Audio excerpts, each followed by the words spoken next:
What's up, everybody? Welcome back to Back Into Gaming. Today's video, we're going to go over the new Black Ops 4 Blackout vehicles. Which one is the best? So as you may know, there's 4 different vehicles that fall in 3 different categories. You have your land, you have air, and you have sea. All right, so on land, you have 2 vehicles. You have your ATV and your cargo truck. Now in air, you have the Little Bird, which better known as a helicopter. And sea, you have the Zodiac, or a boat. So there's a few different factors we're gonna go over to try to narrow down which one actually is the best. Now, it may depend on your gameplay too. So it might be different for everybody. Leave some comments below. Tell me what you think is the best vehicle. All right, so without any further ado, let's get into it.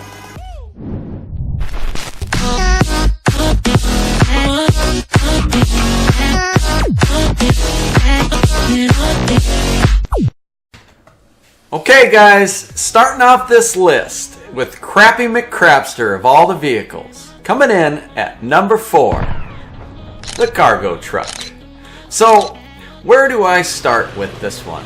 It does have a few things going for it. It has a lot of spawn locations that are scattered throughout the map.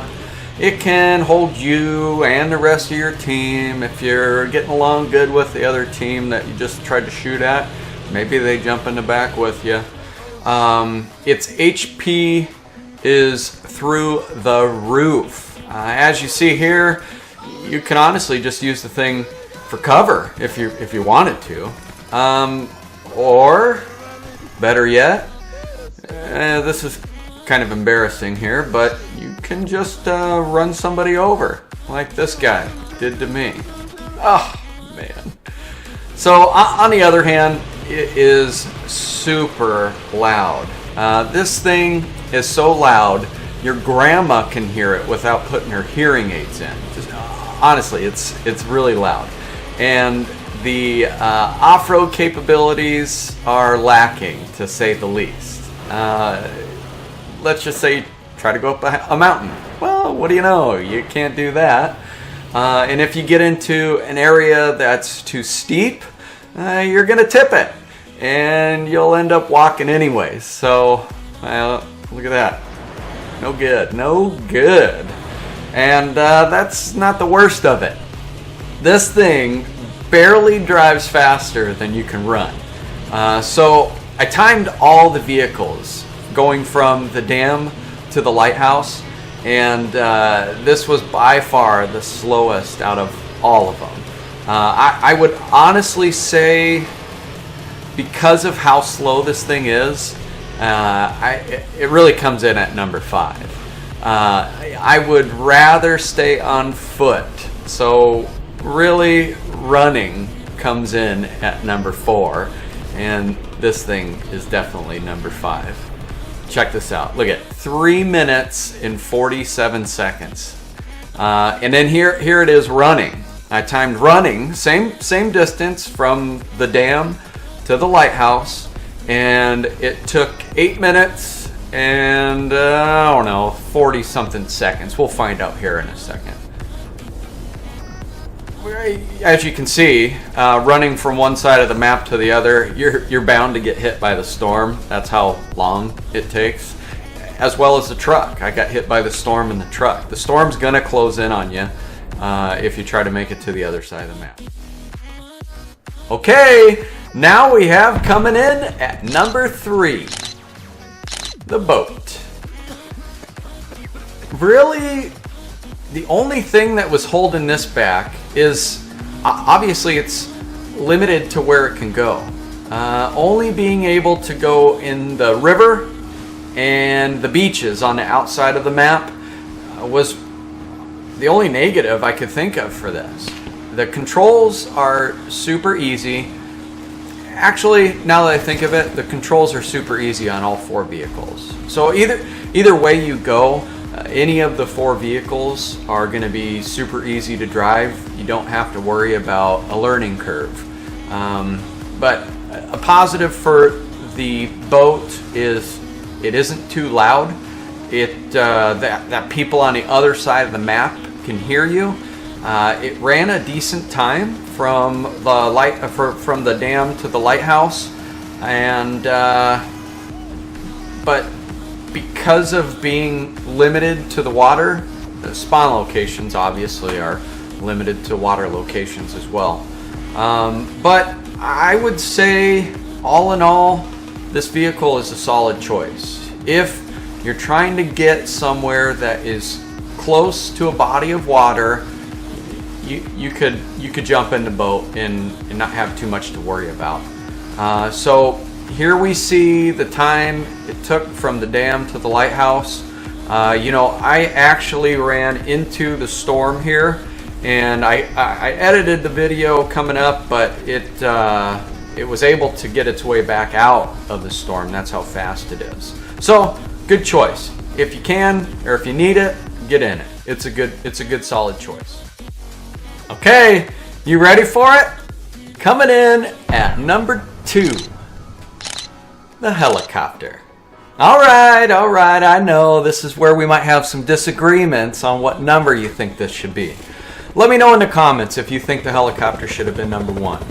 Now, there's only one main reason I put it in at number 2, and it's simply because of how easy it is for everybody to find you. Case in point.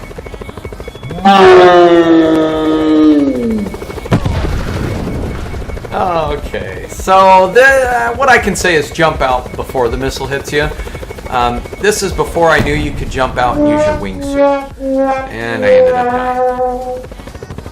But when it comes to speed, this thing flies. Get it? It's by far the fastest of the group from one side of the map to the other. Now, the downfall for it isn't so much that it only spawns in a few locations on the map. It's really just how ungodly loud it is. You basically can hear it from one side of the map to the other. Now, because it's so loud and everyone on the map can hear you, it doesn't really take people too long to find you. If you are landing somewhere that another team is and you don't realize they're there, they will definitely have time to hide and can easily ambush you the second you jump out. Or if someone has a rocket launcher, the helicopter is the easiest of all the vehicles to lock onto. There usually isn't too much between the helicopter and the rocket launcher. It's pretty open, clear sight.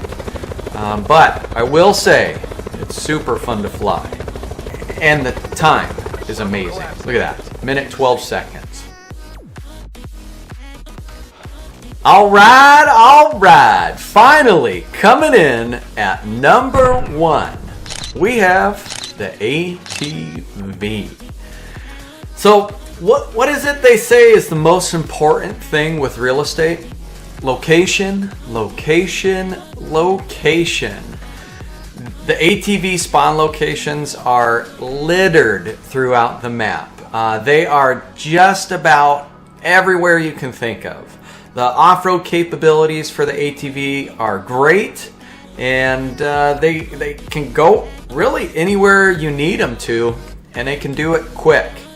Now, they only have room for you and one other teammate, but that's not always a bad thing.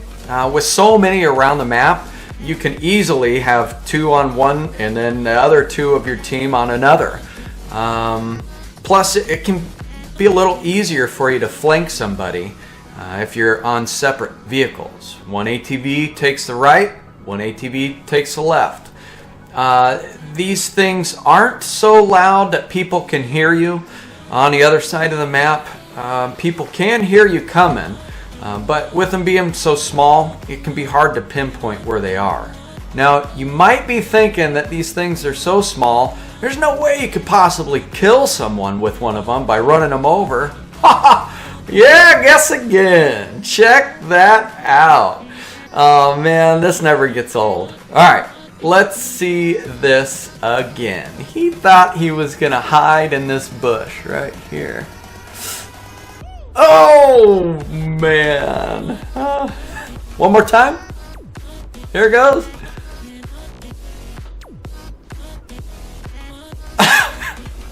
It never gets old. Never gets old.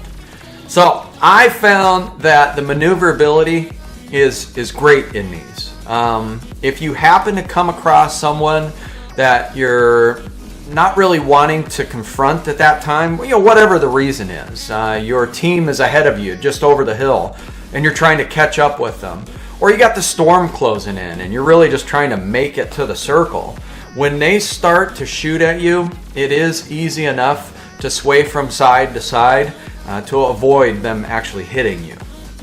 And the time from the dam to the lighthouse was good. These are plenty fast enough to outrun the storm. They're even fast enough to get you out of the storm if you're currently in it. So a recap here on the times. You've got running, came in at 8 minutes and 49 seconds. You have the cargo truck that came in at 3:47. The boat came in at 2 minutes and 4 seconds. And a helicopter at 1 minute and 12 seconds. Now the ATV, you'll see here in a little bit, came in at 3 minutes and 5 seconds. And actually, now that I hear those numbers together, the cargo truck maybe just really seems a little slower than it really is. But doesn't change anything. Still number 4 or 5. All right, so am I off from what you were thinking? I'm not gonna lie. I think the helicopter is super fun to fly. But when it comes to being the best, the ATV managed to pull ahead just due to the amount of spawn locations and its awesome off-road capabilities. Hey, if you found this video helpful at all, or you didn't, don't forget to smash that like button. And please feel free to subscribe to the channel. Well, everyone, I hope you had as much fun watching the video as I did making it. I wish you all an amazing rest of your day, and I'll see you next time when we get back into gaming.